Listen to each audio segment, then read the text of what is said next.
Advanced pain clinic, నొప్పి మాయం, surgery దూరం. For appointments 9155515563. మీరు చాలా బోల్డ్గా ఉన్నారు. అంటే మీరు ఇప్పుడు ఇంకా ఫీల్డ్లో ఉన్నట్టే, మీరు ఎంత పాలిటిక్స్లోకి వచ్చినా సినిమా ఇండస్ట్రీలో ఉన్నట్టే ఒక నటిగా మీరు ఇప్పటివరకు చెప్పిన విషయాలే ఇంత క్యాండిడ్గా ఎవరు మాట్లాడలేకపోయారు. అయ్యో, అంటే అది మీ ధైర్యానికి నిజంగా జోహార్లు. అలా అనొద్దండి, నేను మళ్ళీ ఇండస్ట్రీలో వెళ్ళాలి. లేదు అలా కాదు అనేది, అంటే మీరేమి ఎవరిని దూషించలేదు, మీ పరిస్థితులు మీరు చెప్పారు, అది చాలా పెద్ద విషయం. కానీ ఆ తర్వాత కూడా మీరు ఎదురవుతూ ఉండిందండి, అంటే కష్టం. ఇప్పుడు మనకి కొన్ని గీతలు మనం గీసుకుంటాం, మనకి ఇలాంటి కాస్ట్యూమ్స్ వేసుకోను, ఈ ప్రవర్తన నాకు నచ్చదు అని. ఆ గీతలలో ఉండడం వల్ల ఇంకా తర్వాత కూడా మీరు అవకాశాలు కోల్పోయారా, లేకపోతే చాలా కోల్పోయాను. మిస్టర్ పెళ్ళాం ఒకటేనా? చాలా ఆమె సినిమా నేను చేయాల్సింది ఈవీవి గారిది, అండ్ నాకు అడ్వాన్స్ కూడా ఇచ్చేసారు, వెనక్కి వెళ్ళిపోయాను. గరానా మొగుళ్ళో వాణి విశ్వనాథ్ క్యారెక్టర్ నేను చేయాల్సింది, దానిని మిస్ అయిపోయాను. మిస్ అయిపోవడం అంటే they just come and tell you know. ఇంకా అంతే, ఇక ప్రాబ్లమ్స్. అది ఎవరన్నా అనుకోండి, డైరెక్టర్లు అనుకోండి, హీరోలు అనుకోండి, మేబీ వాళ్ళ దానికి ముందు మీకేమన్నా డైరెక్ట్ ఇండికేషన్ వచ్చేదా దట్ ఏదో ఎక్స్పెక్ట్ చేస్తున్నారు వీళ్ళని? 100% వచ్చేది. మమ్మీ వాళ్ళకి అంత ధైర్యం చేసేవాళ్ళు కాదు నా దగ్గర, పాప ఏమీ నన్ను అయితే ఇబ్బంది పెట్టేవాళ్ళు కాదండి. నేను ఇక్కడ గొప్ప ఏంటంటే నా టాలెంట్ నన్ను బ్రతికిచ్చింది. దివ్యవాణి అంటే సింగిల్ టేక్ ఆర్టిస్ట్, అక్కడ లోపం ఉందంటే కెమెరామ్యాన్తో పక్క ఆర్టిస్ట్తో, కానీ నాది ఎప్పుడు.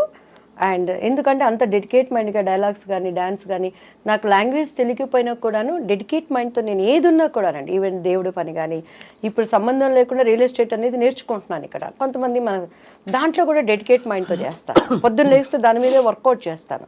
అలా నేనేమి ఎక్కడ బైబుల్ కాలేజీకి వెళ్ళలేదు, బైబుల్ థెరపీలు పొందలేదు, కానీ అక్కడ నిలబడినప్పుడు నేను షికాగోలో చాలా టైం ఇస్తారండి వాళ్ళు, కానీ అక్కడ 1.5 hours 2 hours when God spoke through with me, whole Chicago దేవుడు మాట్లాడాడు అనే విధంగా, అక్కడ హృదయాలకు తాకే విధంగా నేను దేవుడు పాదాలు పట్టుకుంటాను. అట్లా ఏది చేసినా నాకు తెలియకపోయినా కూడాను దాన్ని తెలుసుకోవడానికి ప్రయత్నం చేసేదాన్ని. అది ఇండస్ట్రీలో నన్ను నిలబెట్టింది. ఎందుకంటే నాకు బాగా చిరంజీవి గారు ఇచ్చిన కాంప్లిమెంట్ అనమాట. 3 సినిమాలు ఒకటే సంవత్సరంలో, పెళ్లి పుస్తకం, ఇద్దరు పిల్లల ముద్దుల పోలీసు, ఎదురింటి మొగుడు హ్యాట్రిక్, హిట్ చిత్రాల కథానాయిక అని అప్పట్లో ఆంధ్రజ్యోతి వీటిలో వచ్చినప్పుడు చిరంజీవి గారు ఒకసారి ఎయిర్పోర్ట్లో చెన్నై, మా అమ్మగారు వెళ్ళిపోయి తొందరగా వెళ్ళు, నమస్తే చెప్పు, బాగా మాట్లాడు, ఆయన పక్కన నీకు వెళ్ళంగానే సార్ నమస్తే అండి అని అన్నారు. సార్ మీతో నేను ఒక్క సినిమా చేయాలి సార్, నాకు సార్ అంటే, నీకేంటమ్మా హిట్ చిత్రాలు కథానాయకువి అన్నారు. నాకు ఆ మాట అసలు ఎంత సంతోషం అనిపించింది అంటే, దాని తర్వాత కొండవీటి దొంగ చేశాం. కొండవీటి దొంగలో శుభలేఖ రాసుకున్న, యాక్చువల్లీ నేను ఆయనకు మరదలు, ఆ సాంగ్ నాకు ఆయనకి ఉండాల్సింది. కొన్ని అనివార్య చెప్పుకోలేని కారణాల వల్ల ఆ సాంగ్ మళ్ళీ రాధా గారికి మార్చబడింది. ఓహో, అందులో కూడా మళ్ళీ మారి సో అప్పుడు నేను ఏడ్చి మా మమ్మీ మేమంతా మరదల్ క్యారెక్టర్ వేశారు, కానీ ఆ పాట మాత్రం నా కోసం అని పెట్టింది. ఎందుకు? దీనికి ప్రత్యక్షమైన సాక్షి పరచూరు గోపాలకృష్ణ గారు. అంటే ముందు చెప్పారు మీకు, ముందు రోజు ఒక సాంగ్ ఉంటుందని చెప్పారు, కొన్ని కారణాల వల్ల ఆ సాంగ్ని మళ్ళీ మార్చేసి రాధా గారికి ఆయనకి పెట్టారు. సో అలాంటి సంఘటనలు ఎన్నో, అలా చెప్పుకోలేనివి కొన్ని ఉంటాయి. చాలా మీరు పోరాడారు అయితే. చాలా నేను పోరాడలే, మా అమ్మ పోరాడారా? అమ్మ అలా నిజంగా కంటికి రెప్పలాగా అమ్మ కనుపాపలా చూసుకున్నారు మిమ్మల్ని నిజంగా, అంతే కదా? అంతే, ఎక్కడ కసికి అందకుండా. మీరు ఫిల్మ్స్ బాగా సాగుతున్న టైంలో మీ వివాహం ఎలా జరిగింది దివ్యవాణి గారు? వివాహం కూడా చేసుకోవాల్సి వచ్చింది ఒక లెక్క. ముత్తినంత హెండతి అని ఒక కన్నడ మూవీ జరిగిందండి. మాలశ్రీ, సాయి కుమార్, నేను, ఆయన చూడటం, ఇష్టపడటం, అండ్ మా వాళ్ళతో మాట్లాడటం, అండ్ కొన్ని ఇంట్లో వాళ్ళకి ఇష్టపడలేదు, ఎందుకంటే చాలా భవిష్యత్తు ఉంది కదా నా మీద. మంచి అంటే అందరూ మంచి పీక్లో ఉన్న మీరు. నాకు 22 yearsకే మా బాబు పుట్టేశాడు. But did you feel you made a wrong choice అప్పుడు? 100%. ఎందుకంటే కెరియర్ పీక్లో ఉన్నప్పుడు ఏ స్త్రీ కూడా, అందులో ఇట్స్ అ పవర్ఫుల్ పొజిషన్, ఆర్థిక స్వాతంత్రం, డబ్బులు, పవర్, ఫేమ్ అన్ని. అప్పుడు ఏమనిపించేది అంటే, ప్రేమించారా? ప్రేమించబడ్డాను.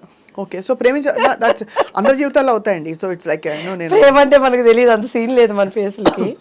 ప్రేమించబడ్డాను అనమాట. అంటే ఇంకొకటి ఏంటంటే, స్వప్న గారు, నేను 14 yearsకి ఇండస్ట్రీకి వచ్చేసాను. డాన్స్ 87, నా 10th ఇంకా నాకు ఇది కూడా రాలేదు, ఏమంటారు దాన్ని, నా రిజల్ట్స్ కూడా రాలేదనమాట. మా నాన్నగారు చనిపోయారు. సో ఆ సినిమా హిట్ అయిపోయింది. ఒక 6 months ఏదో నా మీద వర్కౌట్ చేశారు మమ్మీ వాళ్ళు క్యారెక్టర్స్ కోసం. నా ఆల్బమ్ రావటం అప్పట్లో ఎస్పి వెంకన్న బాబు గారికి చేతుల్లోకి వెళ్ళింది. ఆయన డేట్స్ చూస్తానికి తీసుకునే టైంలో టక్టక్క సినిమాలు రావటం, రామారావు గారు పసుపులేటి రామారావు గారు డేట్స్ చూసేవాళ్ళు, ఉమా అంకుల్ చూసుకునేవాళ్ళు. కొన్ని దానిగా వచ్చాయి. 3 years నాన్ స్టాప్గా నేను ఇల్లు చూడలేదు. ఒకలాంటి హోమ్ సిక్ అయిపోయేది. మా ఇంట్లో కుక్క పిల్ల, మా అక్క, మా అన్నయ్య. అట్లా టైంలో నేను కళలో ఆ సినిమా హిట్ కొట్టడం, వెళ్ళిపోవటం, చేయటం నాకేమైపోయేదంటే పొద్దుగూకులు వర్క్, అమ్మ నాన్న. సో ఆ టైంలో ఏదో ఒకటి నాకు ఐ వాంట్ సంథింగ్, అది నాకంటూ ఒక స్వతంత్రమైన జీవితం అని చెప్పుకోలేని పరిస్థితి. నేను నా భావనలు నేను చెప్పుకోలేను. డ్రెస్ వేసుకోవాలా, అమ్మ చెప్పింది వేసుకోవాలి. మాట్లాడటం ఇంటర్వ్యూలో మమ్మీ ట్రైనింగ్ ఇచ్చి, అప్పుడు ఈ ప్రభు వీళ్ళంతా మా మమ్మీ దగ్గరకు కూడా వచ్చేవాళ్ళు కదండి. అంత మా మమ్మీ అంటే హిట్లర్ అనమాట ఇంటర్వ్యూలు అంటే. ముందు ఇది చెప్పి అన్నీ చెప్పి వీటన్నిటి కాలడం మా మమ్మీ అని చెప్పాలని నేర్పించేది. సో అట్లా నాలో ఫస్ట్ నుంచి కూడా ఒక భావనలు ఉండే, వాటన్నిటికీ బ్రేక్ పడిపోయింది. తెలియకుండా ఇది పెళ్ళని చేసుకుంటే నేను వెళ్ళిపోతాను కదా, నాకంటూ నా లైఫ్ నేను ఇష్టంగా యా. మెయిన్ 80% అది కారణం, 20% నా వయసు కారణం. ఇంకా మిగతాది పరిస్థితులు మనకి కొన్ని దేవుడు అనుమతిస్తాడు. But I choose wrong decision. అది నాకు ఇప్పుడు అర్థమవుతుంది. అవునులేండి, అవును. ఇండివిజువాలిటీ మనం ఉండుంటే ఇంకా. బట్ కానీ ఇంకొకసారి కూడా నేను అనుకుంటాను, ఒకవేళ నేను అలా ఉన్నా కూడా నాకు క్యారెక్టర్స్ వస్తాయని గ్యారంటీ ఏంటి? మంచి ఆర్టిస్టు, ఒడ్డు పొడుగు బాగుంది, అభినయం ఉంది, అందు ఉంది, సింగిల్ టేక్ ఆర్టిస్టు అన్నీ ఉన్నా కూడాను తెర వెనక టాలెంట్స్ మనకి లేవు. వస్తాయా లేవా గ్యారంటీ లేదు. సో అట్లా నేను శుభలగ్నం సినిమాలు అండి, ఆమెని క్యారెక్టర్కి. మొన్న కూడా నిన్న ఏదో ఫంక్షన్లో ఎస్వి కృష్ణారెడ్డి గారు కలిసారు, అదే చెప్పాను, సార్ శుభలగ్నంలో ఆమెని క్యారెక్టర్ నాది, ఎందుకు పోయిందో మీకు తెలుసు, ఇప్పటికైనా ఆ భర్తీని ఆ ఫుల్ఫిల్ మీరే చేయాలి సార్ అంటే కృష్ణారెడ్డి గారు నవ్వుతా ఉన్నారు. సార్ చాలా అంటే సపోర్టివ్ ఆఫ్ విమెన్ కదా చాలా కృష్ణారెడ్డి గారు ఇప్పుడు కూడా. ఆ క్యారెక్టర్ అదే మీరు ఆ శుభలగ్నం మంచి పవర్ఫుల్ ఆమెని క్యారెక్టర్. ఆమెని గారి మొన్ననే ఆమెని గారిని ఇంటర్వ్యూ కోసం కలిశాను అనమాట. అని ఐ ఫీల్ హ్యాపీ. నా అలాగే కష్టంతోనో వచ్చిన ఇంకొక వాళ్ళకి రావటం, వాళ్ళకి అది లైఫ్ అవటం కూడా ఐ అప్రిషియేట్. వాళ్ళకి మంచి, ఎవరికైనా మనం బాగుండాలి, అందరూ బాగుండాలంటే దానికి అర్థం అదే కదా. కానీ నేను ఎప్పుడు బాధపడలేదని, ఏ రోజు ఈ క్యారెక్టర్ నాకు పోయింది అని బొక్కబార్లు పడుకొని అన్నం మానేసి గ్యాప్లో ఏం చేసేవారు మరి? ఆలోచిస్తూ కూర్చునేవారా ఇప్పుడు? సినిమాలు మధ్య గ్యాప్లో అసలు గ్యాప్ ఎక్కడుంది స్వప్న గారు? పెళ్ళయ్యే వరకు నాన్ స్టాప్ పోరాటం. తర్వాత ఇంకా పెళ్లి వల్ల మీరు బ్రేక్ తీసుకున్నారు. మ్యారేజ్ అయిపోయింది, ఇమీడియట్ గా కన్సీవ్ 22 years కి నా బాబు పుట్టేశాడు. 24 years కి నా పాప. వాళ్ళ క్యారియర్తో అడపా సీరియల్స్ అవి చేసుకోవటం. అండ్ ఆఫ్టర్ దట్ వాళ్ళ చదువులు. ఇప్పుడు కొంచెం అలా ఊపిరి పీల్చుకుంటున్నాను కొంచెం. What was the biggest tragedy in your life మన దివ్యవాణి గారు? మా బాబు పుట్టినాక నాకు కొంచెం హస్బెండ్ సైడ్ చాలా ఇబ్బందులు ఫేస్ చేశానండి. అండ్ అప్పుడు ఆ ట్రాజడీని కూడా దేవుడు ట్రాజడీ అని తెలియకుండా నా కుటుంబీకులను చాలా ఆదుకున్నారు. అండ్ బాబు హెల్త్ విషయంలో బాగా సఫర్ అయ్యాను. ఆఫ్టర్ దట్ చెన్నై వచ్చేసాను నేను. అప్పటి నుంచి నేను సింగిల్ పేరెంట్. ఇప్పటి వరకు కూడా బయట ప్రపంచానికి ఎవరికి తెలియదు. ఫస్ట్ టైం మీకే మీ ఇంటర్వ్యూలోనే చెప్తున్నాను, సింగిల్ పేరెంట్. బట్ మా వారు చాలా మనసున్న వ్యక్తి. He's good father, good husband. కానీ కొన్ని అనుకోని సంఘటనలు నా కళ్ళతో నేను చూడటం ద్వారా దగ్గరైన మనుషులకి దూరంగా బ్రతుకుతూ ప్రపంచం కోసం అండ్ నేను ఒక నీతి నియమాలతో ఉండే అనేటువంటి కట్టుబాట్ల కోసం నా పిల్లలకి నేనే ప్రపంచం. But is very lovely father. Is a good father to them. It's good మీకు వారికి అంటే గుడ్ హస్బెండ్. ఎందుకు లేదు, every minute he will take care about me. కొన్ని ఏంటంటే అక్కడ పరిస్థితులు, వాటిని నేను మళ్ళీ ప్రభువుని అంగీకరించటం, అది అభిప్రాయ భేదాలు అనేవి రావటం వల్ల మానసికంగా దూరం అయిపోయాం. చాలా సంస్కారవంతుడు ఆయన. నాకు దేనికి అడి చెప్పి every minute he will take care. మా పిల్లల గురించి కానీ ఇక కామెడీ ఏంటంటే మా పిల్లలకు కూడా మాకు ఎంత అగాధం ఉన్నది అనే విషయం తెలియదు. ప్రభువుని మీరు స్వీకరించవలసిన ఎక్స్పీరియన్స్ ఏంటి దివ్యవాణి గారు? నేను ఎప్పుడు I love talking about God. అది మతానికి అతీతంగా, ఇది క్రైస్తవ మతమా, హిందూ ధర్మమా, ఇస్లాం మతమా, ఇంకోట బౌద్ధ మతమా అని కాదు, దేవుడు దేవుడే. So tell me about your experience, ఎలా అయింది మీకు అసలు? యాక్చువల్లీ నేను ఏంటంటే అమ్మవారు అంటే దివ్యవాణి, దివ్యవాణి అంటే అమ్మవారండి. అలా అమ్మవారి భక్తురాలు మీరు? భయంకరంగా. సుప్రభాతం మనం పాడామంటే ఎంఎస్ సుబ్బలక్ష్మి అక్కర్లేదు అంత. ఇక అక్కడ ఎక్కడ మనకి తిరుపతి టెంపుల్ ఎలా ఉంటుందో మీరు ఇన్నే ఓపిక ఉందంటే 2 చరణాలు నాకు ఇప్పటికీ గుర్తున్నాయి. చెప్పండి అమ్మా తల్లి, చెప్పండి తల్లి. ఎలా అంటే 4 గంటలు అయ్యేసరికి ఇంట్లో గంట మన ఇంట్లోనే మోగుతుంది. టేప్ రికార్డు ఉండదు. మా పిల్లలు చిన్నోళ్ళు, మా అబ్బాయికి మొత్తం స్నానం చేయించేసి పంచి కట్టేసి నాతో పాటు దేవుడి గదిలో కూర్చోబెట్టి అలంకరణ అంతా అయిపోయిందంటే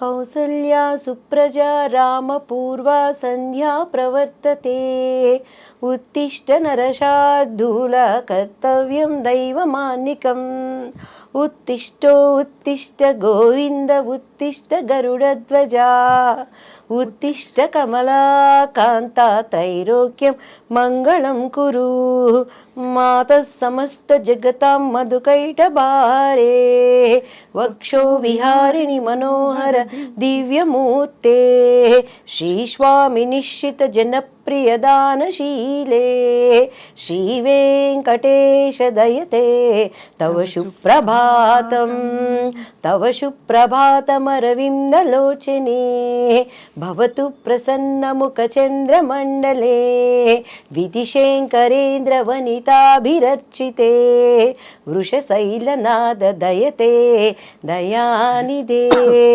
కమలాకుచూచుక కుంకుమతో నియతారుణితాతుల నీలతనో కమలాయతలోచన లోకపతే విజయీ భవ వెంకట శైలపతే సచతుర్ముఖ షణ్ముఖ పంచముఖ ప్రముఖాఖిల దైవతమౌళిమణే శరణాగత వత్సల సారనిదే పరిపాలయ మాం వృషశైలపతే. మీకు నమస్కారం.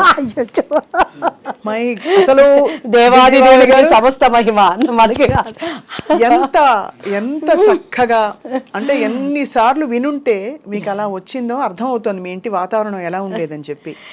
మరి అక్కడి నుంచి అంత భక్తి ఒక్కటే కదా దివ్యవాణి గారు, మీరు పద్ధతి మార్చుకోవాల్సిన అవసరం, ఆ అనుభవం ఏమిటి? పద్ధతి మార్చుకోలేదు, మార్గం మార్చుకున్నాను ఫస్ట్ ఆఫ్ ఆల్. అండ్ నేనేంటంటేనండి, మా పాప కన్సీవ్ అయినప్పుడు 16 సోమవారం వ్రతం చేసేదాన్ని. ఎలా అంటే పొద్దున్నే చన్నీళ్ళతో స్నానం చేసి పుట్ట మీదకి వెళ్ళి పుట్ట మీద నుంచి మట్టి తీసుకొచ్చి దానిని లింగం చేసి దాన్ని దాంట్లో పెట్టి వ్రత కథవంతా చదువుకొని ఉమ్ము కూడా మింగకుండా, నా కడుపుతో ఉన్న వాళ్ళకి ఆకలేసేది, మా పాప లోపల నుంచి ఇళ్ళ గీకేది, అలా కఠినంగా నేల మీద కూర్చొని నేను పూజలో అంతా దీనిగా ఉండేదాన్ని. మా ಆಡಪಡಿಸಲು అయితే ಪೂಜೆ ಅಂತ ಮಾಡಿದ್ರೆ ದಿವ್ಯ ನೋಡ್ಕೊಂಡು ಕಳಿಯಬೇಕು, ಎಷ್ಟು ಚಂದ ಡೆಕೋರೇಟ್ ಮಾಡ್ತಾಳೋ ಪೂಜಾ ರೂಮ್ ಎಲ್ಲ మా ఆడపడుచులు అంతా అనమాట. సో అలా టైంలో ఒకసారి నేను పుట్ట మీద నుంచి మట్టి తీసుకొని వచ్చేటప్పుడు మా మంజు అని మా పని అబ్బాయి ఉండేవాడు పక్కన, నాకు హెల్పర్. పుట్ట దగ్గరికి వెళ్ళాలంటే భయం వేసేది. మంజ భయ అయితే కణం నేను తగ్గోబా మన్ను అనేదాన్ని. బన్నీ అక్క అనేవాడు. అంటే ఆ మట్టి మీద చేసినప్పుడు పాము ఎక్కడ వచ్చిద్దో, నన్ను ఎక్కడ గరిసిద్దో అని భయపడితే ఆ పుట్ట మీద మట్టి తీసుకునేదాన్ని. ఒకరోజు మా ఇంట్లో అప్పటి సౌదీ అని చెప్పని కర్ణాటకలో అంతా బచ్మనే అంటారండి, బాత్రూంలోనే రాగి కాగుంటుంది, 24 hours నీళ్ళు కాగుతూనే ఉంటాయి. ఆ కట్టెలు పైనుంచి తీసేటప్పుడు ఇంత పెద్ద కట్ల పాము పడింది కింద. నేను వణికిపోయి పరిగెత్తి దానిని కట్టి తీసుకొని కొడతా ఉన్నాడు ఎవరు, మా ఆ పిల్లోడు మంజు. నాకు అప్పుడు పాము దేవుడు కదా, పాము దేవుడు కనిపిస్తే ఇప్పుడు స్వప్న గారు రాగానే నాకు ఒక బ్యూటిఫుల్ హగ్ ఇచ్చారు. ఎంత ప్రేమ అంటే ఆ కౌగిలింతలో ఇష్టం, ప్రేమ. ఒక మనిషికి మనిషి ఎంత ఇష్టం ఉంటే దేవుడు కనిపిస్తే నేను వాటేసుకోవాలి కదా, నేను హక్ చేసుకోవాలి కదా. ఆ దేవుడి కోసమే కదా మనం పూజలు చేస్తున్నాం. మరి పాము నేను హక్ చేసుకోవాలి కదా. ప్రతి మనం ఆరాధించే వాటికి పాము సింబల్ ఉంటుంది కదా. ఎందుకు పామును కొడుతున్నాం? దేవుడు వచ్చాడు కదా, దేవుడిని ఎందుకు హక్ చేసుకోలేకపోయానని ఒక ఆలోచన వచ్చింది. ఏమోలే, మన పితరులు చెప్పారు మనం చేయాలి అనుకొని. అలానే వినాయక చతుర్దశి వచ్చినప్పుడు మా బాబుకి చక్కగా పంచి కట్టి నగలనేసి వాడికి కూడా ఉండ్రాలు వేసేదాన్ని. ఒకరోజు మా ఇంట్లో ఎలుక వచ్చిందండి. ఎలుక వచ్చినప్పుడు ఎలుకలు అంటే మా వారు చాలా ఆయన ఎట్లా అంటే అసలు ఫుడ్ దగ్గర బళ్ళు వచ్చినాయి హల్లి బందిదే సాయిస్పూడి అంటారు. చాలా నీట్నెస్, డిసిప్లైన్, చాలా కేర్ఫుల్ ఉంటారు అన్నిట్లో. ఆ ఎలికని చంపడానికి నేను బండి కష్టం నాకే తెలుసు స్వప్న గారు. ఎలికలు బోన్ తీసుకొచ్చి పొద్దున్నే ఎలికని చూస్తున్నప్పుడు రేపు పొద్దున్న వినాయక చవితి చూస్తే వినాయకుడి దగ్గర ఎలిక, ఇదేంటి ఎలుక కూడా దేవుడి రూపమే కదా, ఈ ఎలికని ఎందుకు చంపేస్తున్నాను నేను, దీనివల్ల ప్లేగ్ వ్యాధి ఏంటి, అట్లా తెలియని ఒక ఆలోచనలు నాలో ఉండేవి. సో ఎప్పుడైతే మా బాబు మీద ఈ చేతబడులు చీకటి శక్తులని ప్రయోగించారో, when I start read Bible, పరిశుద్ధ గ్రంథం, ప్రపంచంలో చాలా ఉన్నాయి. ఎవరిచ్చారు అసలు మీకు గ్రంథం? అప్పుడు గ్రంథం ఎవరిచ్చారంటే మా బాబు చదువుకునే స్కూల్ టీచరు సెయింట్ జోసెఫ్లో Nirmala aunty, she's a believer. ఆమె నాకు బైబిల్ గురించి ఇచ్చి, దివ్య నువ్వు క్రీస్తు దగ్గరికి రా, నీ బాబుకి పరిపూర్ణంగా విడుదల ఇస్తుందని బైబిల్ ఇస్తే నాకేం తెలుసండి. మా ఇంట్లో నాకు ఇప్పటికీ నా స్కూల్ బుక్స్ అన్నిటికీ అన్ని పండుగలు వచ్చినాయంటే వాళ్ళకి పసుపు పెట్టి మధ్యలో కుంకుమ పెట్టి సరస్వతి చదువు బాగా రావాలని చెప్పని బైబిల్ కూడా అక్కడ తీసుకెళ్ళి పెట్టి దానికి కూడా పసుపు కుంకుమ పెట్టి గంట కొట్టి హారతిచ్చి చదవడం వచ్చేది కాదు. నేను ఎప్పుడు రామాయణం, భాగవతం, భారతం ఇవన్నీ వినటమే కానీ అంత టైం ఎక్కడ ఉండేది చదువుకోవటానికి. పెద్దవాళ్ళు చెప్తే వినటం, నేను ఎప్పుడు చదవలేదు బైబిల్ని. సో ఫస్ట్ టైం నాకేదో దీన్ని చదువు అని ఒక ప్రేరణ వచ్చినప్పుడు నేను ఆంటీ ఇచ్చింది తీసినప్పుడు ఫస్ట్ నాకు ఏం అర్థం కాలేదు. భూమి ఆకాశం శూన్యంలో నుంచి వచ్చింది, ఒక పేజీ అది చదివా ఏం అర్థం కావట్లేదు, ఏం చదవాలి మూసిపెట్టేశాను, దండం పెట్టుకున్నాను. మనకు ముచ్చటగా ఏది చేసినా 3 సార్లు చేయాలి. సో ఏంటి బైబుల్, ఎందుకు నేను చదవాలి, నువ్వు నాతో ఏం మాట్లాడతావు దేవుడు యేసయ్య అని నేను దండం పెట్టుకొని ప్రేయర్ చేసినప్పుడు, మీరు నమ్మరు స్వప్న గారు, 3 times అంత పెద్ద పరిశుద్ధ గ్రంథంలో ఒకటేసారి ఒకటే వాక్యం వచ్చింది, తూర్పు పడమర ఉత్తర దక్షిణ నువ్వు ఎటు వెళ్ళినా కూడా నా సన్నిధి నీతో ఉంటుంది. ఆ మాటకి నాకు అర్థం తెలియదు, ఇప్పుడు నేను దాన్ని అనుభవిస్తున్నానండి. వరల్డ్ వైజ్ నేను ఎక్కడికి వెళ్ళినా కూడా గాడ్ ప్రెసెన్స్ ఏంటి, దేవుడు కార్యాలు ఎలా ఉంటాయని. ఆ తర్వాత బైబిల్ చదవటం, నేను పడిన ఒక మంచి చర్చ్ చెన్నైలో జైపాల్ గారు అని చెప్పని, రక్షణ అంటే ఏంటి, అసలు మత మార్పిడి అనే వాళ్ళని, దాన్ని అంగీకరిస్తున్నటువంటి దేవుడిని అంగీకరించిన వాళ్ళని చాలా వాళ్ళకి తెలియచెప్పాల్సింది. ఎక్కడా ఆయన నేను మతం అని చెప్పలేను. ఐ ఆమ్ ద వే, నేను మార్గం, ఐ ఆమ్ ద ట్రూత్, నేను సత్యం, ఐ ఆమ్ ద లైఫ్, నేనే మార్గం, నేనే సత్యం, నేను జీవం. ఆ మార్గం ఏంటి? ఈరోజు మన ఐ డ్రీమ్ స్టూడియోస్కి రావాలంటే జీపీఎస్ పెట్టుకొని వాళ్ళు పంపిన లొకేషన్ పట్టుకొని కరెక్ట్గా వచ్చాను. వచ్చినాక కూడా మన పిల్లలు చెయ్యి ఊపి దీనిలే పైరని అంటే ఆ కరెక్ట్ మార్గం పట్టుకోబట్టి ఇక్కడికి వచ్చాను. ఏంటి ఆయన మార్గం? I'm the truth. ఈ ప్రపంచంలో ఈరోజు సప్న గారు, దివ్య గారు ఇద్దరు కోర్టుకు వెళ్ళారంటే ఒకటే నిజం ఉంటుంది, రెండోది అబద్ధం. దానికోసం వాదనలు జరిగితే ఒక్కొక్కసారి అన్యాయం గెలవచ్చు, కానీ న్యాయం అనేది ఎప్పటికైనా నిలుస్తుంది. ఆయన ఏమంటున్నాడు? ఐ ఆమ్ ద ట్రూత్, నేనే సత్యం, నేను మాత్రమే సత్యం అంటున్నాడు. ఐ ఆమ్ ద లైఫ్, నేను జీవం. ఆ జీవం ఏంటి? ఈరోజు అగ్ని ఆరదు, పురుగు చచ్చిపోదు. ప్రతి ఒక్కడు, ఒక ప్రాస్టిట్యూట్ అయినా, ఒక దొంగ అయినా, మన కులం ఏదైనా, మన మతం ఏదైనా, మనం ఏమనుకుంటాం? చచ్చిపోతే స్వర్గంలో ఉండాలి అనుకుంటాం. ఆ స్వర్గంలో ఉండటానికి జీవం ఎవరు? అంటే స్వర్గం ఉందో లేదో ఎలా తెలుసు మీకు? 100% మంచి ఉంది, చెడు ఉంది, దేవుడు ఉన్నాడు, దయ్యము ఉంది. ఇక్కడ ఓకే, మన భూమి మీద స్వర్గం నరకం ఉంటే, మంచి ఆలోచనలు ఉంటే, మంచి ప్రపంచం ఒక ప్లెజెంట్ గా ఉంటే అది స్వర్గం అనుకుంటా. స్వర్గం అనేది లేకుండా ఊహల్లో యమదొంగ సినిమా ఎలా చేశారు? అలాంటి స్వర్గలోకం అంటారా? నేను స్వర్గలోకం అదేం చెప్పట్లేదు, అప్పట్లో నాకు అదే స్వర్గం. కానీ బైబిల్ చదివినాక 100% దానిని పరలోకం అంటారు. మన భాషలో కొలెక్వల్ లాంగ్వేజ్లో అర్థం అవటానికి స్వర్గం అని నేను చెప్తున్నాను. 100% ఉంది. అది ఇక్కడ ఉన్నట్టు ఉండదు. దేవుడి రాజ్యం ఒకటి ఉంది. అసలు మనం అక్కడ వారసులుగా ఉండటానికి దేవుడు తన రూపంలో తనలాగా ప్రతిదీ సృష్టించుకున్నాడు. ఎందుకంటే బైబిల్లో ప్రతిదానికి ఆన్సర్ ఉందండి. ఒకసారి నాకు పరశుర్ అంకుల్ కాల్ చేశారు, ఏంటి ఈరోజు నీ దివ్య పలుకులు రాలేదు అని. అప్పుడు నాకేంటంటే కొంచెం ప్రార్థన చేసుకుని ఏదొచ్చిందంటే వచ్చేసి నాకు ఇష్టమైన వాళ్ళందరికీ ఫార్వర్డ్ చేసేదాన్ని. చేస్తుంటే ఏంటి నీ దివ్యమైన పలుకులు రాలేదు అని అన్నాను. అంటే లేదు అంకుల్, నేను కొంచెం ఏదో వర్క్లో ఉండి పంపించలేకపోయాను, పంపిస్తాను. నిన్న ఒకటి అడుగుతాను చెప్పవే అన్నారు. అడగండి అంకుల్ అన్నాను. కోడి ముందా గుడ్డు ముందా అన్నారు. కోడి ముందు అంకుల్ అన్నాను. ఇత్తు ముందా చెట్టు ముందా అన్నారు. చెట్టే ముందు అంకుల్ అన్నాను. ఎట్లా చెప్తావే అని అన్నారు. నా బైబిల్లో ప్రతిదానికి సమాధానం ఉంది అంకుల్. దేవుడు ఆయా ప్రకారము ఫస్ట్ పశు పక్షాదులని నిర్మించాడు అని ఉంది, వృక్షాలని క్రియేట్ చేశాడు అని ఉంది, దానికి ఫలాల్ని వృద్ధి చేశాడు అని ఉంది, అవి తర్వాత ఫలించినవి, అక్కడ విత్తులు వచ్చాయి. సో దాని ఆధారంగా బైబిల్లో ప్రతిదానికి ఆన్సర్ ఉంది అంకుల్ అని. నీకు ఎక్కడి నుంచి వచ్చింది ఈ జ్ఞానం అన్నాడు. జ్ఞానం సిగ్గుపరచడానికి దేవుడు వెర్రివాడిని ఎంచుకుంటాడు అంకుల్, నేను ఎర్రిదాన్ని కాబట్టి నన్ను ఎంచుకున్నాడు. నేను జ్ఞానిని కాదు అంకుల్, నేను ఎర్రిదాన్నే. Still I don't know anything. కానీ దేవుడి దగ్గర కూర్చున్నప్పుడు ఆయన జ్ఞానం ఇస్తాడు. నిజం స్వప్న గారు, నాకు ఇప్పుడు కూడా కార్డు పెట్టి డబ్బులు తీయటం రాదు. ఆయన ఎవరు లైస్. నేను ఎప్పుడైనా చిన్న చిన్న అబద్ధాలు ఏమన్నా ఒకటి ఆడతానంటే, నేను డబ్బులు దాచిపెట్టుకొని మా పిల్లలు ఏదైనా పీడిస్తున్నాయి, మమ్మీ దగ్గర డబ్బులు లేవు, ఇబ్బంది పెట్టమాకండి అని చెప్తాను. అండ్ ప్లాన్డ్గా ఉంటాను లైఫ్లో. మనం ఎప్పుడు ఇలా అనకూడదు అనే దానికి ఉంటాను, కానీ నేను ఎప్పుడూ అబద్ధాలు చెప్పాను. కాబట్టి టీడీపీలో నేను అంత గట్టిగా మాట్లాడిన అన్ని ఛానల్స్ కూడాను ఎవరు నాకు కౌంటర్ ఇవ్వలేకపోయారు. ఎందుకంటే బాబుగారు అంటే నాకు ప్రాణం, బాబుగారు అంటే చాలా ఇష్టం. టీడీపీ నుంచి నేను బయటకు వచ్చినాక కూడాను నన్ను అపోజిషన్లో ఉన్నప్పుడు ఆ రోజు జగన్ గారి పార్టీలో ప్రతి ఒక్కళ్ళు సంప్రదించారు, ఇప్పటికైనా రండి మీలాంటి వాయిస్ కావాలి అన్నప్పుడు. నేను ఎందుకు, జగన్ గారు నాకు విరోధి కాదు, యాజ్ ఎ బిలీవర్గా ఆయన నేను చాలా అభిమానిస్తాను. కానీ అక్కడ నేను అమరావతి అప్పుడు ఒక ప్రార్థన చేశానండి. మీరు కావాలంటే ఆ ప్రార్థన మీరు చూడండి. ఇది అమరావతిగా ముద్రించబడాలి దేవా అని చేసిన ప్రార్థన వ్యర్థమైపోతుంది. ఈరోజు నాకు ఇచ్చే ఆపర్చునిటీ పదవులు చూసుకుంటే, దేవా ఈ ప్రార్థనని నేను అబద్ధం చేయకూడదు తండ్రి అని నా పొలిటికల్ భవిష్యత్తును కూడా నేను అప్పుడు మానుకున్నాను. నా దేవుడు ఊహించిన దానికన్నా నేను చేస్తాడు. యెహోవా చేతిలో ఒక భూషణ కిరీటంగా రాజకీయ మకుటంగా నేను వాడుకుంటానని ఇచ్చిన వాగ్దానం ఇచ్చినవాడు, మాట ఇచ్చినవాడు తప్పనివాడు అనేది నా విశ్వాసం. ఆ మాటకి నాకు అర్థం కూడా తెలియదమ్మా. కానీ నేను పొలిటికల్ లైన్లోకి రావటం ఇప్పటికీ నేనే. కానీ ఒకటి దివ్యవాణి గారు, అంటే ఇది ఇక్కడ ఈ స్పిరిచువల్ ఈ కనెక్షన్, మీరు బైబుల్ అప్పుడు మీ ఫ్రెండ్ నిర్మలా ఆంటీ గారు ఇచ్చారని చెప్పారు. చదవడం మొదలు పెట్టాక మీరు ఫార్మల్గా బ్యాప్టైజ్ అయ్యారా? లేదమ్మా, నేను 10 years ఒక చర్చిలో నేర్చుకునేదాన్ని. ఆ వాక్యాలు నాతో మాట్లాడేవి. నా అంతరంగంలో ఉన్న ప్రతి బాధని హోలీ స్పిరిట్ గాడ్ అక్కడ దైవజనుడి ద్వారా మాట్లాడేవాడు అనమాట.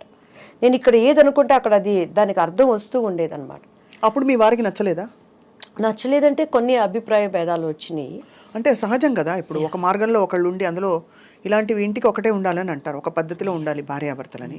మీరు చాలా బోల్డ్ డెసిషన్ తీసుకున్నట్టే. మిమ్మల్ని జనులు ఏమనలేదా మీ చుట్టూ ఉండేవాళ్ళు? నేను ఒకటి చెప్తాను స్వప్న గారు, కరోనా వచ్చింది కదా, కరోనా వచ్చినాక ఒక కుటుంబంలో ఉన్న వాళ్ళు కలిసి భోంచేశారా? హచ్చియం దుమ్మితే ఆవిడ గదుల్లోకి వాళ్ళు వెళ్ళిపోయారు, మాస్కులు పెట్టుకున్నారు. భర్త చచ్చిపోతే కనీసం పిల్లలు దగ్గరికి వెళ్ళి చూసుకునే పరిస్థితి ఉందా? అంతే మన బంధం అంతే. ఈరోజు ఎవరైనా మన వాళ్ళు ఇష్టమైన వాళ్ళు చచ్చిపోతారంటే వాళ్ళతో మనం వెళ్ళి చనిపోతామా? ఈ శాశ్వత లేని బంధాల కోసం నిజాన్ని నేను ఎందుకు వదులుకోవాలి? అంత ఎక్స్పీరియన్షియల్ ఇది వచ్చిందా మీకు? 100%, 100కి 200%. దేవుడు ఏం చెప్తున్నాడు, చూసి నమ్మిన వాళ్ళకన్నా చూడక నమ్మిన వాళ్ళు ధన్యుడు. ధన్యత అంటే ఏంటి? ఈ లోకంలో ఉండే ధన్యతలతో పాటు ఆ లోకంలో మనకి ధన్యత. డెఫినెట్గా మనం రేపు అక్కడ చూసుకుంటాం. రేపు స్వప్న గారు కూడా అబద్ధం చెప్పడానికి లేదు సుమా. ఐసయ్యా నువ్వెవరో నాకు తెలియదాయా, నేను ఇదయ్యాను కదా, స్వప్న డార్లింగ్ నా ప్రియమైన బిడ్డ .com మనిషి .com నొక్కితే అమెరికాలో నుంచి ఇక్కడ చూసుకుంటున్నాడు. .com నొక్కితే .com అన్నీ వస్తున్నాయి. దేవుడు .com నొక్కాడంటే ఈ టైం అని చూపిస్తే మనం బొంకటానికి లేదు. ప్రతి మోకాలు ఆయన నామాన ఊనవలసిందే, ప్రతి నేత్రము ఆయన చూడాల్సిందే. మృతులు సూపర్ నేచర్ పవర్తో. ఎందుకంటే యేసుక్రీస్తు వారు మృతుడుగా ఇక్కడ లేడు. ఉంటే చరిత్ర వదులుతుందా అమ్మా? శాస్త్రజ్ఞులు వదులుతారమ్మా? తీమని ఆయన డెడ్ బాడీలో ఆయన ఆనవాళ్ళు తీయమని చెప్పండి. ఇప్పటికీ కూడాను ప్రతి దానికి ఒక బోటు నీకు తయారైందంటే ఆ కాలంలో నోహ చేసిన బోటే. నీకు చరిత్రనే ఆధారం. క్రీస్తు శకం, క్రీస్తు పూర్వం కొలవబడుతున్నవారు, ఆరాధించబడుతున్నవారు, పూజించబడుతున్నవారు అనేక మంది ఉన్న ఎందుకు మార్చుకోలేకపోతున్నారు? పరిశుద్ధ గ్రంథం, హృదయ శుద్ధి కలవారు ధన్యులు, వాళ్ళు మాత్రమే దేవుని చూస్తాడు. ఈ గ్రంథము పేరే పరిశుద్ధ గ్రంథం. హోలీ, పరిశుద్ధత, cleanness. Without clean you can't see the God. ఏ గ్రంథానికి ఆ పేరుంది? అండ్ ఆయన ఒక చరిత్ర, హిస్టరీ, హిజ్ స్టోరీ, హిస్టరీ. యేసుక్రీస్తు వారి స్టోరీ, హిస్టరీ, చరిత్ర. అఫ్ కోర్స్ మీకైన అనుభవాలు తప్పకుండా దివ్యవాణి గారు మిమ్మల్ని ఇటువైపుకు తీసుకొచ్చిన తర్వాత మీ జీవితంలో కుటుంబం విషయంలో ఇలా కొంచెం అయినప్పటికీ మీరు భయపడకుండా ముందరకెళ్ళారు మీరు అనుకున్న మార్గంలో. తర్వాత ఏం జరిగింది మీకు? ఏ విధమైన చాలా అమ్మ, మా బాబు విషయంలో డే బై డే ఇంప్రూవ్. అసలు ఇప్పుడు ఎలా ఉన్నారు బాబు? నాకు మీకు యాక్చువల్లీ చెప్తే నమ్మశక్యం కానివి, కానీ నాకు థైరాయిడ్తో చాలా వెయిట్ వేసాను అప్పుడు. ఈ విచ్ క్రాఫ్ట్స్ అవన్నీ నా మీద కూడా ఉండి నా టీఆర్ ప్రైస్ నా వెనకటి రూపాయని నాకు ఇచ్చింది. నా బాబుకి చాలా ఎలా అంటే నా బాబు నాకు లేడు అని. విచ్ క్రాఫ్ట్ చేశారు ఎవరు మీ మీద? మా హస్బెండ్ చేశారా? హస్బెండ్ వాళ్ళ? హస్బెండ్ సైడ్ వాళ్ళు మేబీ, ఐ డోంట్ నో ఎందుకు చేసుంటారు. ప్రాపర్టీస్ వేరే లాంగ్వేజ్ నుంచి వచ్చిన అమ్మాయి ఉంటాయి కదండి, చాలా జల్సీ మైండ్లు, అందరూ మంచితనం జరిగిందా బాబోయ్? ఎస్పెషలీ నా బిడ్డ రేపు వారసుడు అక్కడ. ఇప్పటికీ కూడా నేను ఇంకా ఫైట్ చేస్తున్నాను. సో అలాంటి టైంలో మా కుటుంబీకులు ప్రేమనంతా మా ఇంట్లో మా అన్నయ్య వాళ్ళు గృహప్రవేశాల కంటే కూడా నన్ను పిలిచేవాళ్ళు కాదు. ఇక్కడికి వచ్చిన యేసుక్రీస్తు అంటుంది అని చెప్పని. సో అట్లా బంధువులు, దేవుడు ఏంటంటేనండి, అంటే నేను ఎవరిని విమర్శించట్లేదు సుమా. అండ్ ఇప్పుడున్నటువంటి నా తోటి సహోదరులు సహోదరులు వాళ్ళు ఏ కులమైన ఏ మతమైన, భారతదేశము నా మాతృభూమి, భారతీయులందరూ నా సహోదరులు. ప్రతి ఒక్కరిని నేను విలువనిస్తాను, గౌరవిస్తాను. ఓపికతో వాళ్ళు నిజాన్ని తెలుసుకోవాలని ప్రార్థన మాత్రమే చేసుకుంటాను, కానీ నేను ఎవరిని ఎప్పుడు క్రిటిసైజ్ చేయనండి. చాలా నేను వాళ్ళ విలువనిచ్చి చాలా వాటిని అటెండ్ అయింది కూడా నేను ఉన్నది. అయితే ఇక్కడ నా స్వ అనుభవం, మీరు ఎన్నో ఇంటర్వ్యూస్ చేస్తుంటారు, ఇంత బోల్డ్గా లేదు దివ్య అన్నారు. ఎవరైనా ఈ మాట మీరు అనగలిగారా? ఎంతోమంది దేవుళ్ళు చూశాను, ఈ నిజాన్ని ఈ కనెక్టివ్ని నేను గ్రహించుకున్నాను. ఎందుకంటే ఈ కళ్ళతో చూస్తే మీకు క్రీస్తు అర్థం కాడమ్మా. మనసుకున్నటువంటి ఒక మనోనేత్రం తెరవబడాలి, అప్పుడు మాత్రమే ఆయన అర్థమవుతాడు. నేను ఆ స్థితికి రావడానికి చాలామంది నా గురించి ప్రైజ్ చేసిన వాళ్ళు ఉన్నారు. ఎందుకంటే ఎప్పుడైనా యేసయ్య గురించి ఎవరైనా చెప్తానికి వస్తే, అబ్బా వీళ్ళు వచ్చారు మళ్ళీ బుర్ర తింటారు అని ఇంట్లో నేను కూర్చొని తలుపులు వేసేసుకొని లేనని చెప్పించిన సందర్భాలు వేవేలు కోళ్ళలు ఉన్నాయన్నమాట. కానీ దేవుడు 10 సంవత్సరాల పిచ్చిదానిలాగా ఇది నిజం అని పరిగెత్తిన సందర్భాలు కూడా అనేకం ఉన్నాయి. కానీ చాలా డిస్టర్బెన్సెస్ లైఫ్లో. ఎందుకంటే ఈరోజు ప్రతి ఒక్కరు క్రిస్మస్ చేసుకుంటారు, ప్రపంచం అంతా చేసుకుంటుంది, తెలిసిన వాళ్ళు తెలియని వాళ్ళు. ఆ రోజు మనం చూస్తే కన్య మరియా అంటారు, షీఈ్ వర్జిన్. వర్జిన్కి ఎలా గర్భం వచ్చింది? హోలీ స్పిరిట్తో. మీరు యేసుక్రీస్తు వారి డిఎన్ఏ ఇప్పటికీ కూడా ఆయనను సిలువ వేసినప్పుడు ఒక రక్తపు చుక్క అక్కడ పడిన ఆ నమూనాలు తీసుకుని శాస్త్రజ్ఞులు చేస్తే వాటిలో జీవకణాలు ఉన్నాయట. ఒక రక్తం పడితే గడ్డగడిపోతుంది, అది వెళ్ళిపోతుంది, దాంట్లో జీవకణాలు ఉండవు. It's truth. ఆ జీవకణాల డిఎన్ఏని చూస్తే మేల్ దాంట్లో ఆనవాళ్ళు లేవు, స్త్రీ మూలాలు అందులో ఉన్నాయి. స్త్రీ సంతతి ఆయన 4 ఫాదర్స్ అంతా మనం తీసుకుంటే ఆమె గర్భం ధరించినప్పుడు ఆమె ఎక్కడ సంతోషంగా లేదమ్మా. ఆమెను ఎవరు తీసుకెళ్ళి శ్రీమంతాలు చేయలేదు, మా ఇంట్లో ఉండనలేదు. అప్పట్లో ఎంగేజ్మెంట్ అయింది వాళ్ళిద్దరికి, భర్త ఆమెను ముట్టుకోలేదు, కానీ గర్భం వచ్చింది. వాళ్ళ హస్బెండ్ పరిస్థితి ఏంటి? ఒప్పుకుంటాడా? ఎన్ని అనుమానాలు. ఆయనంట రహస్యంగా ఆమెను విడనాడాలని చూశాడట. అంటే ఎవరికి చెప్పకుండా ఆమెకి ఎట్లా వచ్చిందో కడుపు. అప్పటిలో ఆచార ప్రకారం రాళ్లతో కొట్టి కొట్టి కొట్టి కొట్టి చంపాలి ఆ స్త్రీ. మధ్య నెట్ఫ్లిక్స్ సినిమా కూడా వచ్చింది, చూసారా? సో అటువంటి స్థితిలో దేవుడు నా దగ్గర ఉన్నాడు అని చెప్పని గర్భంలో మోస్తున్న ఆమెకి మెప్పులు రాలేదు, సంతోషము రాలేదు, ఆదరణ లేదు. ఆ రోజు కన్య గర్భాలలో ఉన్న స్త్రీని ఈరోజు మన హృదయంలో మనం మోసేటప్పుడు మెప్పులు రావు, సంతోషాలు ఉండవు, సమాధానం అంతకన్నా. క్రైస్తవుడి జీవితం అంటే వడ్డించిన విస్తరి కాదు, కష్టమైన జీవితం అంటారు, కత్తి మీద సాము. కానీ మిమ్మల్ని క్రిటిసైజ్ చేశారా దివ్యవాణి గారు?